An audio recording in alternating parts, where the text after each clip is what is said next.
Welcome to the Why Did I Get Cancer podcast. I'm Deborah Herlax-Enos, a small-town girl turned TV nutritionist and healthy living expert. I design health programs for the average guy or gal, including those average guys named Metallica. On September 1st, 2020, I was diagnosed with breast cancer. I asked every oncologist the same question, why did I get cancer? But none of my doctors had good answers for me. I wanted answers, and that's why I started this podcast. I want to help you to lower your cancer risk and provide self-care tips for those in the battle. I'm getting answers, and I want to share them with you. My big takeaway after my conversation with Krista, the cancer prevention coach, is that your genetics do not have to be your destiny. So even if your mom did have breast cancer, that doesn't mean you have to get breast cancer. So while genetic testing might be a little scary, Krista is very clear that knowledge is power. And if you know you have tested positive for different types of genes that can accelerate your cancer risk, she truly believes that there are things that we can do on a daily basis that can knock that risk down. So listen to today's episode to get all of Krista's wonderful tips on cancer prevention. Okay, y'all know I get super excited about podcasting, and today is no exception because today's topic is something I honestly know almost nothing about. And it's about genetic testing and a genetic link to cancer. I think most of you know some of my frustration with being diagnosed with cancer is I had almost no cancer in my family. And the only person that did have cancer smoked 2 or 3 packs a day since they were like 10 years old. So welcome to Krista, the cancer prevention coach. Hi, Deborah. Thanks for having me. Hi, Krista. This is one of my new Instagram friends. And tell us a little bit about, what you do and why are you so interested in the genetic aspect of cancer? Yeah. So my interest started with my own family history. My mom had a history of breast cancer and originally was tested for the BRCA gene, BRCA mutation, and was negative. And then over time, we live in this great time where genetic advances are just happening every day. And so they're finding more and more links to genetic cancers. And shortly before she passed away, she found out she had a mutation called the ATM mutation, which gives her a up to 70% risk of cancer and which most likely caused her cancer. So it kind of started there. I had my own genetic testing done and am a carrier of the mutation. And so that somewhat started it. I'm a registered nurse. And at that point in time, I just realized there really is not a lot of education in this area. I was not educated on it. I asked several doctors kind of, where do you go from here? What can I do to decrease my risk? And nobody could give me answers. So I started to research and I took several classes through integrative oncology and genetic courses and have found that there really is a lot we can do. So I started working with patients and educating and advocating for people in the hereditary cancer community.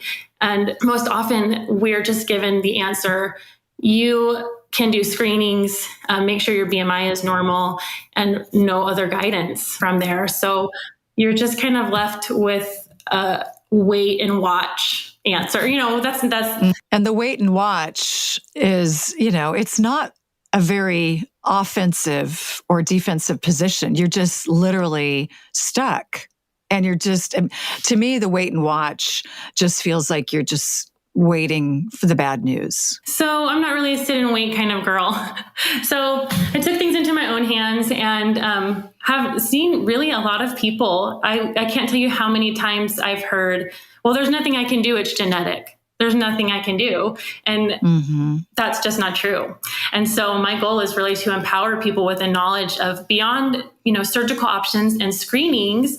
There is a lot of nutrition, lifestyle, and environmental changes you can make and really have a big impact, because we do know that only 5 to 10% of cancers are linked to genetics and the rest is all environment and lifestyle. So that's really my goal with working with patients, is to empower them with that knowledge that they can use to modify their cancer risk and decrease it as much as possible.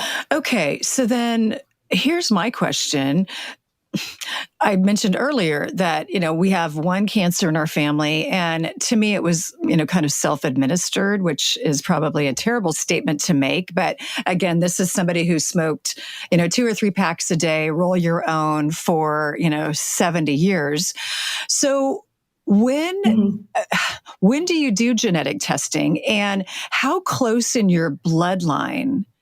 Meaning, okay, your mom had cancer, but what about like a great aunt? Like, how do you know when it's time to do genetic testing? So most of the time, people who are diagnosed with cancer are offered genetic testing. And in general, that is the only group of people who are ever offered it. But we have learned, and the NCCN guidelines do tell us that if you have a family history or there are specific patterns of cancers in families, that there most likely is a link genetically. So the recommendation that I make to patients is, if you have an immediate family relative, a mom, sister, brother, close relative, you should be genetic tested, in my opinion. So really anyone can be genetic tested. There is no limitation. If you have no family history, you have the capability of being genetically tested. And if you have a family history, oftentimes it's covered by insurance. So, for example, my mother and grandmother were both diagnosed with cancer, and so it was covered for me 100% to have genetic testing done. Oh, that's interesting. I guess my next question would be, can you go to just your GP and say, hey, I have some family history. I'd like to be tested. And can you recommend, is there kind of a general test that everybody can do? Yeah, so that's actually a very important question, because even providers, medical doctors, and don't have a lot of training in genetics. So there are a couple of routes you can go. The one that I recommend the most is you can go and see your primary care physician and request it. OBGYNs are also good ones. If you are meeting with them, you can request genetic testing, especially if it's like ovarian cancer or breast cancer. They're the ones that you're usually seeing about those issues. So they can order it. It's a routine blood test. They send it to the lab. It takes a few weeks and you get results back. And the main thing I like to tell people is that you do want to request a full panel. So many providers are still ordering a single gene. So like the BRCA mutation, if you have a history of breast cancer, they're only ordering that gene panel, and you want to request specifically to have a full panel done so that it's including every possible known mutation at this point in time. Okay. And does that make sense? It does. And you mentioned at this point in time, which makes me believe that this category is probably being updated regularly with new genes. Yes. Yeah, they're finding new genes every day. So many people are being tested and then not having any kind of genetic link, and later on finding out that, in fact, there was a genetic link. We just hadn't discovered it yet. Really? Okay. Wow. You also mention on your website and your Instagram stories about inflammation. And I talk about inflammation a lot. Can you tell us more about inflammation from the perspective of, you're a cancer prevention coach and a registered nurse with a significant family history of cancer? Yes. Yeah. We know for sure that inflammation has a direct impact on cancer growth and progression. And inflammation is a good thing in so many ways. It's part of our body's normal response, immune response. And it, is part of keeping us from getting infections. It reacts to any really environmental irritant that we have or come in contact with. And so it's a good thing. It has an important role in our body. The problem comes when it is chronic or long-term. So when we have chronic long-term inflammation, a couple of things happen. Number one, it generates substances that damage our own DNA. And so that's not a good thing, right? DNA damage leads to cancer, we know. So number two, it does increase the rate of cell division. And so that's kind of our body's way of attempting to repair that damage as fast as possible. So any of those irritants or infections or things that we come in contact with, our bodies increase that rate of cell division, which leads to increased genetic mutations and, again, leads to cancer. The third one is angiogenesis, which is a tumor's ability to gain its own blood supply. So it will, so inflammation kind of triggers the growth of blood vessels that supply those tumors with the nutrients that they need. And we don't want that, right? We don't want to feed. We don't want that.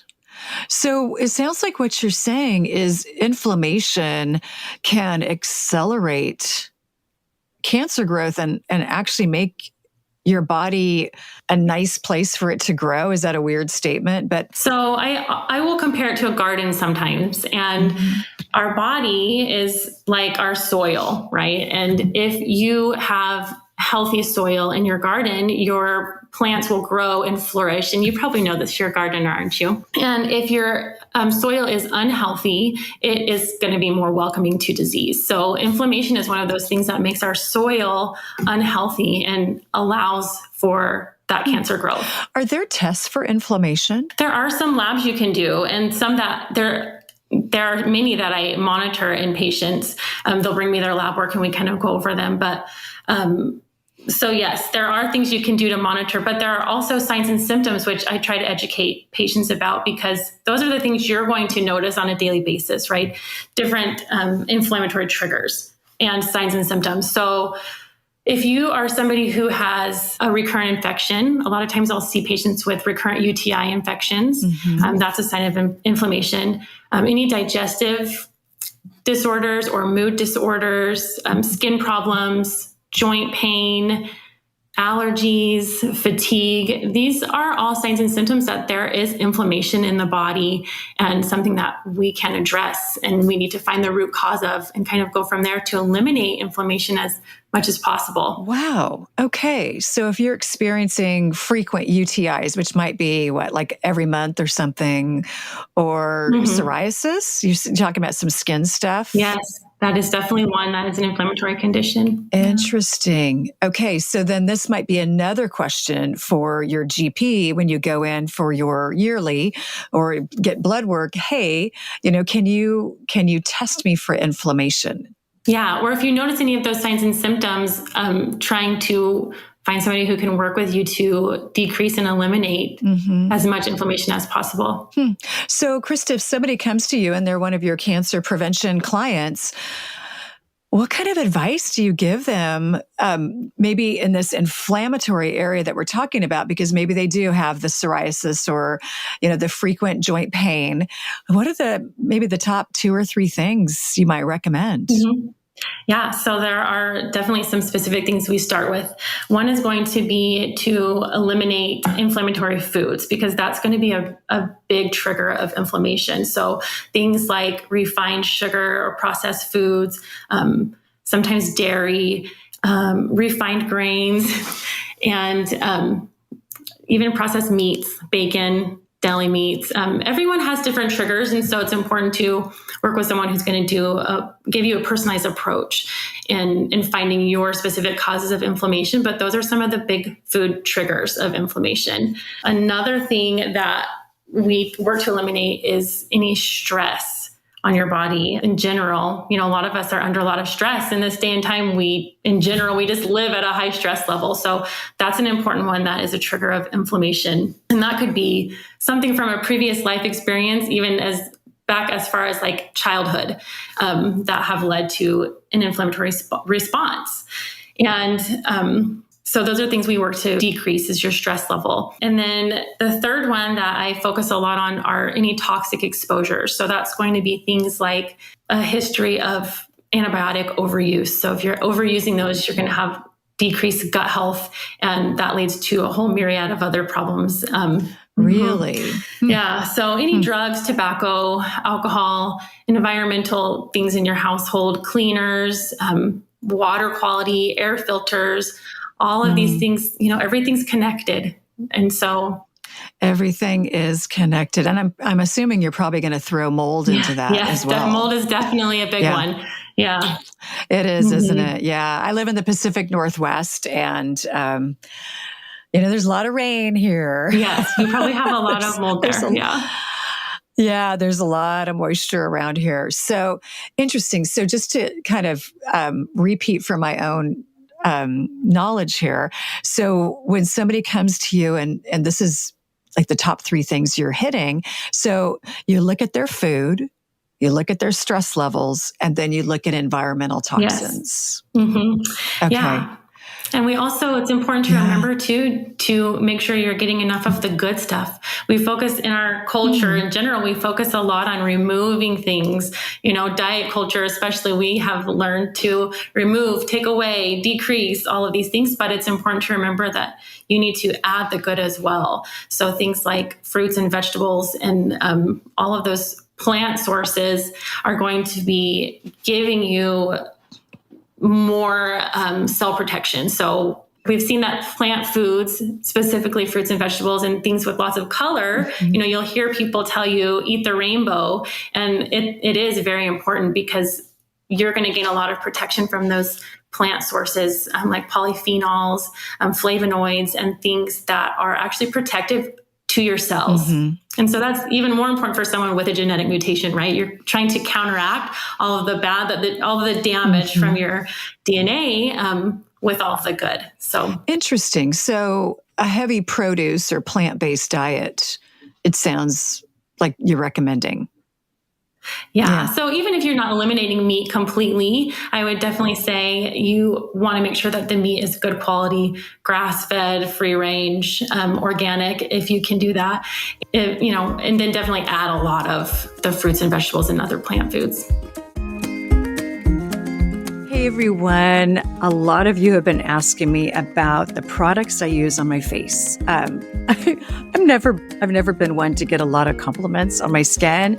But I tell you, since I switched over to this product, it's been about 10 years now, I get so many compliments on my skin, and I want to keep that going. So Body Deli is what I use. It's a small company out of Palm Springs, California. They grow a lot of their own produce that they then end up turning into products for your face.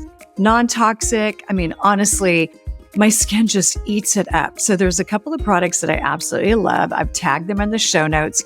One is the Phoenix Skin and Neck Oil. I mean, I'm at that age. I need to focus on these things. And I tell you, if I don't use this every night, my skin gets so dry. And then the vitamin C serum. I tell you, whenever I put it on my skin, I feel like it's just like taking this amazing vitamin, and my skin just looks better. I get compliments, as I said. My skin kind of just, glows even when I'm not wearing makeup. So I'm a huge fan of Body Deli. Again, the link is in the show notes. Use the code ENOS15 and you get 15% off of your purchase. Again, one of my favorite companies, and I hope you enjoy the products as much as I do. I like doing dishes. I actually do. It gives me an immediate sense of accomplishment, which I absolutely love. But I have been struggling trying to find the right non-toxic, or at least low-tox detergent for my dishwasher and for my sink, or, for doing dishes by hand. So probably my favorite one that I found is from a company called Young Living, and it's called Thieves. They have a powdered for your dishwasher and a liquid for your sink. And I don't know how they do it and make it so good and so low tox, but I am a huge fan. And especially when it comes to my dishwasher, if I'm going to start rinsing everything off the dishes, I might as well just go ahead and keep doing the dishes, right? So what I love about it is the dishes can be a little bit junky, maybe not super junky, like 2 days of eggs on it, but a little bit junky. I could put it in the dishwasher, use my Thieves from Young Living powder detergent, and it gets it clean. So I've got all the information in the show notes. And if you use the code SHAREYL, you actually get 10% off of your first order of $50. Happy dishwashing.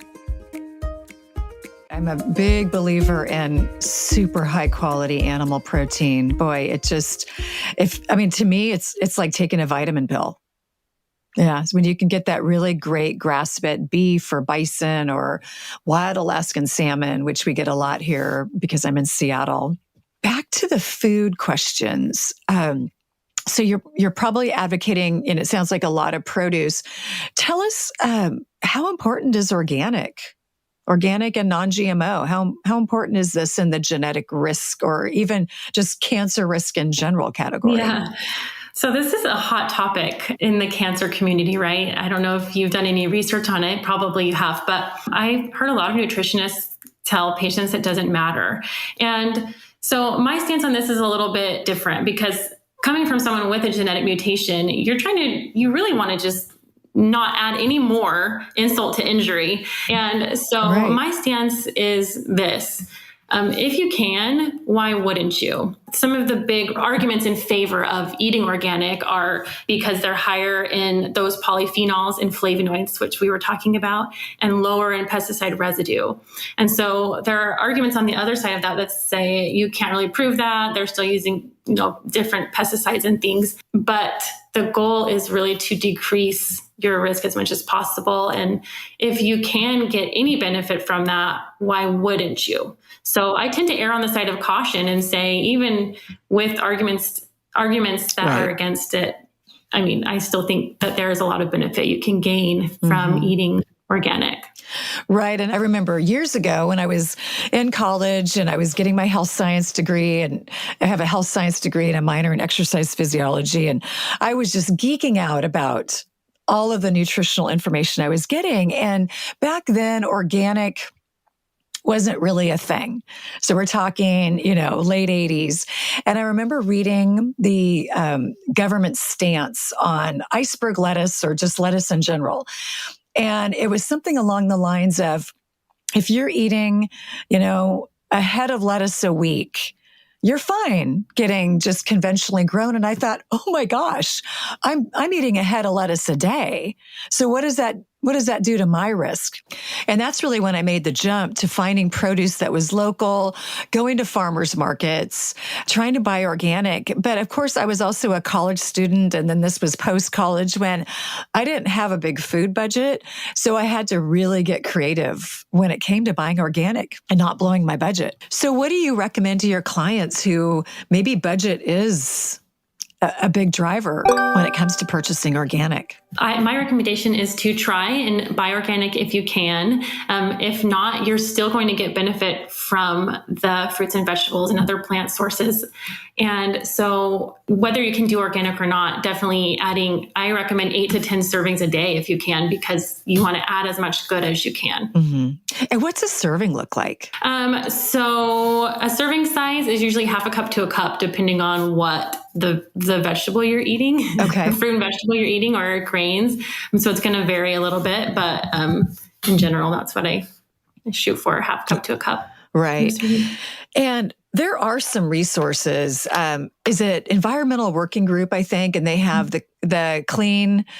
What is it? The Clean 15 and Dirty Dozen. The Dirty Dozen and the Clean 15. And I love that resource because, like I said, even when I just didn't have a pot to pee in, I had terrible food budget, I could go to that website and think, oh, okay, well, strawberries, I need to always buy organic, but avocados and bananas, not so much. And so there are some really good resources. And I think it's really important, with the food prices these days, to figure out how can you make this work where you can feed your family as cleanly as possible without busting the bank. And I think there's also services like Imperfect Produce where some of these things are just not pretty, but they're organic and they haven't lost any nutrient content because it's not the prettiest apple at the supermarket.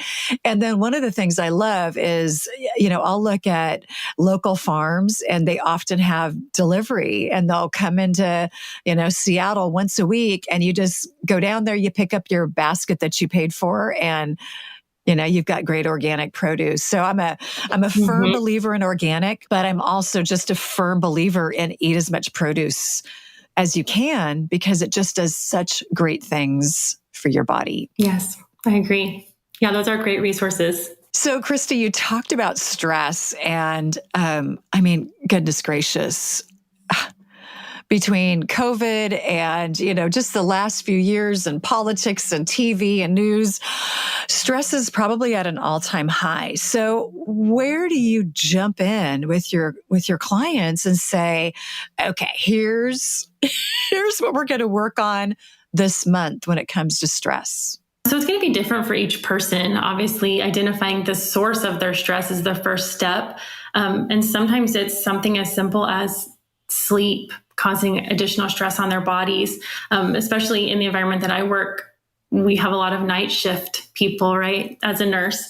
So that's a big one. And I have worked with so many people who have done simple things like just adjust their sleep schedule and have seen dramatic changes in their health. So depending on, the person, it's going to vary, but sleep is a big one. It's a lot of trial and error, really. So environmental changes we'll make. What kind of detergents are they using? Air filters, cleaners are a big one. I've even had patients who have had the plug-in air fresheners. We'll only plug them in certain times of year. So like fall, right? And so we'll have symptoms from that. And by just eliminating different things from their environment, we have found that even air fresheners have caused some serious symptoms. And so when they removed that, it was a big help. So environmental stressors, that's a big one. So yeah, just it varies by the person, really. Right. I can see that, because there are some people, maybe their stress is chronic. And I would define chronic stress as, it's a daily stress. And so maybe you have a horrendous commute every day, or maybe you're taking care of an elderly parent and they live in your home. Yeah. That is a chronic stress. It's so hard to get away from it. And then you have more episodic, it's just every now and then, you just have this, big reaction, a big stress reaction, and then it kind of subsides. So I can see even with my clients and in my own life, there are things I do on a daily basis. And for me, for stress, I start every day with grounding. So I get up, I do grab my cup of coffee, trying to wait a little bit, but it's not working. I wake up for coffee, grab a cup of coffee, I go outside barefoot, and I just stay in gratitude, praising God for my, my healthy body, my eyesight, I can hear, I can see, I can smell. And for me, that just sets an intention for the day of staying in gratitude. But there's also so much interesting research these days on grounding and walking around barefoot or being in a body of water, like jumping in a lake or being in the ocean, and how that can lower levels of inflammation. Yeah, those are all good ones. I love that. The water is a big one, actually, for me personally. And grounding, there is a lot of research that people don't know about. So I love that you use that as part of your stress relief. Everyone has their own thing. A lot of people that I've worked with love yoga. And I recommend deep breathing to a lot of people who may not have a spiritual practice that they prefer. Deep breathing actually helps a lot too. So it's another. And if you have some resources for that, I can add that into the show notes. And that would be great because, I'm going to confess to you right now, Krista, I suck at meditation. It's hard. It's hard to do, right? It's hard. It's so hard. And I just stink at it. And I've tried and stopped and failed so many times. And so the way I look at meditation now is I do a moving meditation every day. And it's kind of my gratitude list. So again, I'm walking outside, I'm grounding, I'm praising God for, all the blessings in my life. And then when I get into bed at night, I will put my hand on my stomach and I'll go through just a series of breathing exercises that I've just kind of, gleaned over the years. And that seems to work for me. Of course, we can always do better, right? Yeah. So maybe you can help me. Yeah. One of the big ones that I recommend to clients is the 4-7-8 method. Have you heard of that? Mm-hmm. Tell us about it. Yeah. So it's just an easy deep breathing exercise. So if you're stuck in traffic and you're somebody who has road rage or you're at work and just having a hard day, it can really be done anywhere. So you're just going to breathe in for 4 seconds, hold for 7 seconds, and then breathe out for 8 seconds. So, and you do that, for a minute or two. And usually that can help a lot. Would that be one you'd recommend either starting your day or ending your day with that type of breathing? Definitely. Yeah, Okay. I actually do it personally. I use that every day. I have a swing on my back patio. And so that's kind of what, like you talk about grounding, that is kind of my practice every day. Personally, I go out and sit on the swing and do some deep breathing to start the day. Oh, that's a great visual. I love that. Because I think also that movement is, I think about that like when I'm, on a train and you're kind of rocking back and forth. There's something maybe about movement and breathing at the same time? I've never really put that together until just right now, but I always seem to kind of chill out. Yeah. Yeah. There probably is. Yeah. Yeah, there must be. Maybe we need to do a research study. Maybe we should. Yeah. So the big thing is really just finding that what brings you peace, the most peace, and adding that as much as possible into your life. That's a great question. What brings you peace? What brings you peace? What brings me peace? There are a lot of things. I think in this sense, being able to take back the control of my health and having that knowledge and knowing going from overwhelmed to empowered has really brought a lot of peace to my life. And one of the reasons I like to share this kind of information with others. Oh, that is. How about you? Let me just geek out for a second. That is absolutely incredible to go from overwhelmed to empowered. Of course, that's going to change your outlook and the level of peace you have inside of your body. Wow, that's a good word for me.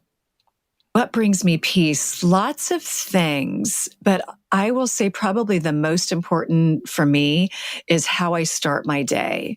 If I start frazzled, I stay frazzled. If I start in peace and gratitude, then I honestly can stay in peace and gratitude all day long. And then here's another thing that's been so interesting I've been doing lately is I wake up and for whatever reason, I just feel like God's been giving me this word every day. Like maybe it's peace, maybe it's gratitude, maybe it's fruitfulness, maybe it's peace. And I think about that word throughout the day. And how can I incorporate that more in my life? Like the other day, it was generosity. And so throughout my day, I just thought, how can I be generous with this person? How can I be generous with myself? How can I be generous in line at the local coffee shop? And at the end of my day, I just was so relaxed. And it allowed me to hit the pause button multiple times during my day. So maybe people just pick a word that is just important to them that day and they see how they can incorporate it. Yeah.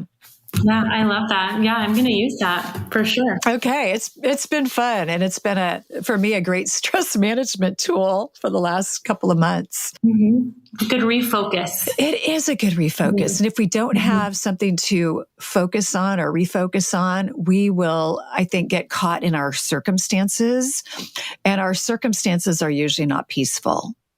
So, Krista, this is the question I often end with, and it's actually the reason why this podcast is even in existence. What can I do today to not get cancer again? You add the good. Start by adding the good. That's always the first step. One thing at a time. It's not something you can do in a day. Your cancer didn't form in a day. So it's going to take longer, and those changes take time. And just remember that a step in the right direction is going to go a long way. Okay, one step. People often think that it's a straight line to get to your goal, and it's not. It's going to be up and down and back and forth. And the important thing to remember is that as long as you're on the right track and you're making an effort to implement those small changes every day, even the small things make a big difference. Oh my gosh. I just love this podcast. Thank you. I feel like my takeaway with you is vast, but simple, because you've really broken it down into really some simple things that I can do and that the people who've listened to this podcast can do. So Krista, thank you so much for coming on Why Did I Get Cancer? Thanks for having me, Deborah. It's been a pleasure. It's been so fun. Thank you. I'm a big fan of protein. Yep. You've listened to this podcast before. You know I'm a big fan of protein. I grew up on a farm and I had access to great healthy sources of protein that we grew ourselves for the most part. So I want to talk to you today about chicken thighs. I'm a huge fan of chicken thighs. I like chicken breasts too, but there's just not a lot of flavor to them.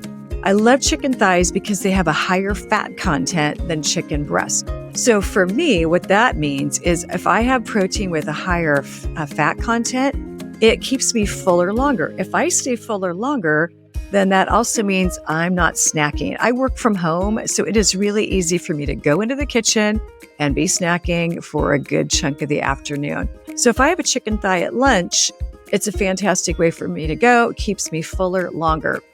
Here's the other thing I like about chicken thighs is the serving size is just about perfect for somebody my size. For my husband, he might eat 1.5 or maybe even 2, but for me, 1 is enough. It's a really great size for me. So let me tell you about the Butcher Box deal right now on chicken thighs. It's actually choose your own protein. You could choose chicken thighs, steak tips, or ground beef. But you could get free chicken thighs, 3 pounds of them in your box every month. And you could do that for an entire year or just do it for a couple of months. Use the code ENOS, all lowercase, ENOS. The link is in the show notes to go to the Butcher Box website and figure out what you're going to put in your first box. Anyway, I hope you enjoy these chicken thighs as much as I do. It's probably one of my favorite go-to proteins. You can put them in a crock pot, cast iron skillet, or even put them on the barbecue. Oh, and I just got a black stone. So that's what I'm going to try out this weekend. I'll keep you posted. Enjoy. Thank you for joining me today on the Why Did I Get Cancer podcast. I've got my shopping guide for all of my cancer self-care items in the show notes, along with information about today's guest and our show sponsors. And don't forget to subscribe to my podcast so you never miss an episode. Keep in mind, I'm not a doctor. I'm just a gal that got diagnosed with cancer and wanted answers. If you need medical advice, please be sure to consult with a medical professional. And thank you for listening.